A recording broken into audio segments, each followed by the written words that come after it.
ರಾಜ್ಯ ರಾಜಧಾನಿ ಬೆಂಗಳೂರಿನಲ್ಲಿ ಬೀದಿ ನಾಯಿಗಳ ಹಾವಳಿ ಜೋರಾಗಿದೆ.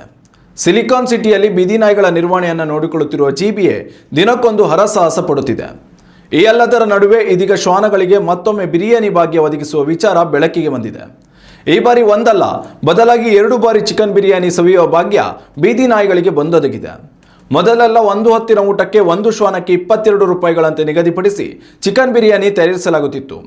ಆದರೆ ಇದೀಗ ಒಂದೊತ್ತಿನ ಊಟದ ಬೆಲೆಯನ್ನು 25 ರೂಪಾಯಿಗಳಿಗೆ ಏರಿಕೆ ಮಾಡಲಾಗಿದೆ. ಈ ಮೂಲಕ ಒಂದು ಶ್ವಾನವು ದಿನಕ್ಕೆ 50 ರೂಪಾಯಿ ಮೌಲ್ಯದ ಚಿಕನ್ ಬಿರಿಯಾನಿಯನ್ನು ಸವಿಯಲಿದೆ.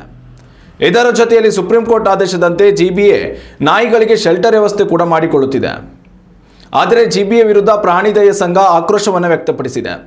ಬೀದಿ ನಾಯಿಗಳ ನಿರ್ವಹಣೆಗೆ ಸರಿಯಾದ ಶೆಲ್ಟರ್ ನಿರ್ಮಾಣ ಮಾಡಿಲ್ಲ. ನಾಯಿಗಳನ್ನು ಸೆರೆ ಹಿಡಿಯುವಾಗ ಅವುಗಳಿಗೆ ಗಾಯ ಮಾಡುವ ಸಿಬ್ಬಂದಿ ಕನಿಷ್ಠ ಚಿಕಿತ್ಸೆಯನ್ನು ಕೊಡಿಸದೆ ಹಾಗೆಯೇ ಬಿಡುತ್ತಾರೆ. ಶ್ವಾನಗಳ ನಿರ್ವಹಣೆಗೆ ವರ್ಷಕ್ಕೆ 8 ಕೋಟಿಗೂ ಅಧಿಕ ಹಣ ವ್ಯಯಿಸುತ್ತಿರುವ ಬಗ್ಗೆ ಸರ್ಕಾರಕ್ಕೆ ಜಿಬಿಎ ಲೆಕ್ಕ ಕೊಡ್ತಿದೆ.